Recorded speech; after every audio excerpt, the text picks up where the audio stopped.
시청해주셔서 감사합니다. 저는 얼마 전 아버지를 먼저 보내고 홀로 남은 엄마와 요양병원에서 함께 지내고 있습니다. 중간중간 간병인과 교대하면서 엄마 곁에서 늘 같이 자고 생활하고 있는데요. 이제 집으로 엄마를 모셔야 하나 고민 중입니다. 아버지가 돌아가실 때 엄마 걱정은 하지 말라며 철석같이 약속을 했는데 저도 어쩔 수 없는 사람인지라 좁은 병실에서 하루를 온통 엄마와 보내다 보니 답답하네요. 주위에 치매에 걸린 노모 몇 년씩 모시고 있는 분들이 새삼 존경스럽습니다. 치매에 걸린 엄마의 간병이 자식된 도리로 당연히 해야만 하는 일이지만 부족한 병원비에 체력적 어려움까지 이제 2달밖에 안 됐는데 벌써 힘드니 어쩌면 좋을까요? 가족 중에 엄마를 돌봐줄 사람이 저뿐이라 답답한 마음에 사연을 보내봅니다. 우리나라 정서상 자식이 낳아주고 길러주신 부모를 부양하는 것은 당연하지만 노부모 부양은 현실적으로 생각보다 쉽지 않습니다. 노부모 부양 부담과 노부모 성인 자녀 간의 갈등, 부양 스트레스, 경제적 어려움 등으로 가족 해체를 불러일으키기도 하죠. 앞서 소개해드린 사연과 같이 치매 어르신을 돌봐야 하는 경우 장기간 간호가 필요합니다. 긴 병에 효자 없듯이 시간이 갈수록 보호자는 정신적, 체력적, 경제적 어려움에 처하게 되는데요. 그런데 65세 이상이거나 65세 미만이라도 치매, 뇌질환 후유증, 파킨슨병 등 노인성 질환을 가지고 있다면 소득과 재산에 관계없이 장기요양 등급을 받은 사람을 대상으로 돌봄 서비스를 국비 지원 받을 수 있는 제도가 있습니다. 지금부터 내가 아픈 곳이 있거나 아픈 부모님을 모시고 있는 자녀분들은 주목해 주시면 좋겠습니다. 이것은 바로 장기요양제도인데요. 이 장기요양제도는 건강보험공단에 등급 신청을 해서 1에서 5등급 또는 인지지원 등급이 인정돼야 혜택을 받을 수 있습니다. 2024년 지원금은 월 최대 200만 원대이고 연 최대 2,483만 원입니다. 결코 작지 않은 금액인데요. 이 제도는 노인 본인에게도 도움이 되는 것은 물론이고 부모 부양에 대한 부담을 갖는 가족에게도 큰 도움이 되는 국가제도라고 할 수 있습니다. 그런데 이런 장기요양제도를 950만 명 중 아직 100만 명 정도밖에 사용하지 않고 계신다고 합니다. 그만큼 아직도 이 제도를 모르는 시니어들이 많다는 이야기겠죠. 그렇다면 2,483만 원은 어떻게 받을 수 있을까요? 이 금액을 현금으로 받는 것은 아닙니다.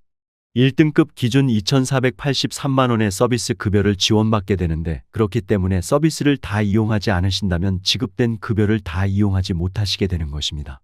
이 혜택 어떻게 받으실 수 있는지 가장 쉬운 방법을 조금 뒤에 알려드릴 테니 놓치지 마시기 바랍니다. 먼저 서비스 급여는 재가급여와 시설급여로 나눠집니다.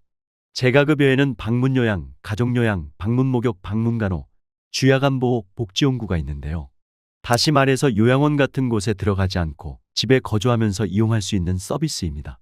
방문요양은 요양보호사가 집에 와서 생활을 도와주는 서비스이며 가족요양은 가족이 요양보호사 자격이 있다면 직접 돌보면서 돈까지 받을 수 있는 방법입니다. 주간보호는 어르신을 낮 동안 돌봐주는 곳으로 식사도 하시고 잔존 능력을 유지할 수 있는 인지, 신체 활동을 즐길 수 있는 서비스입니다. 또한 지팡이나 휠체어, 미끄럼 방지 패드 등 집에 설치해두면 안전하게 생활할 수 있는 복지용구 등을 빌리거나 구입하는 데 85%에서 100%까지 국비 지원 받을 수 있습니다. 시설급여에는 노인요양시설, 노인공동생활가정이 있습니다. 그렇다면 왜 장기요양제도를 이용해야 할까요? 앞서 말씀드린 방문요양, 주간보호, 복지용구 등은 노후에 꼭 필요한 서비스들인데요. 지원이 없더라도 내 돈 들여 이용해야 하는 서비스를 요건에 맞는다면 국가에서 지원을 해주는 것이기 때문에 노후에 나는 어떻게 생활해야 할지 또 내 자식이 아픈 나 때문에 부담되지 않을지 이런 노후 준비에 대한 여러 가지 걱정이 많이 줄어들게 되는 것입니다. 자식 입장에서도 연세가 있으니 부모님을 잘 모시고 싶어도 여건이 안 되는 상황에서의 부담감이나 부모님에 대한 죄송함을 덜 수 있는 것이죠. 국비 지원이 많이 되지만 사람마다 조금씩 본인이 부담해야 하는 금액인 본인 부담금이 생길 수 있는데요. 국가에서 100에서 85%까지 지원해주고 본인이 부담하는 비율이 0에서 15%가 되는 것인데 이는 건강보험료를 얼마나 내는지에 따라서 달라집니다. 소득 수준에 따라 다르다고 생각하시면 이해가 쉬울 것 같습니다. 그렇다면 실제 이용 금액을 한번 따져보겠습니다. 4등급의 본인 부담률 9%인 사람을 기준으로 방문요양은 하루 3시간씩 20일을 이용하면 월 5만 원대, 주간보호는 하루 8시간씩 20일을 이용하면 월 9만 원대가 나옵니다. 기초생활수급자의 경우 완전히 무료입니다. 개인마다 본인 부담률은 다르지만 많은 부분을 국가에서 지원해주고 있기 때문에 큰 부담이 되지 않도록 운영되고 있습니다. 따라서 등급을 받을 수 있는 분들이라면 꼭 놓치지 않고 챙기는 것이 이득인 것이죠. 또한 장기요양 등급은 하루라도 빨리 신청하시는 것이 좋은데요.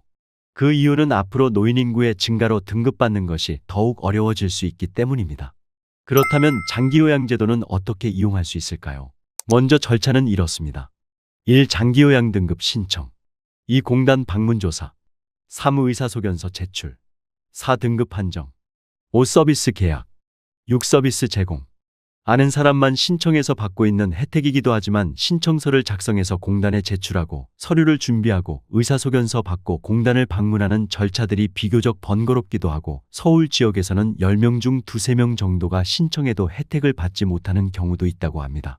이처럼 혼자서 준비하다 보면 놓치는 부분이 있기 때문에 가장 중요한 등급 신청에 있어서는 꼭 도움을 받는 것이 좋겠죠. 등급 신청을 가장 쉽게 할 수 있는 방법은 케어링 등급 신청 상담을 이용하는 것인데요. 케어링에서는 등급 신청을 어려워하시는 분들을 위해 무료로 상담을 도와드리고 있습니다.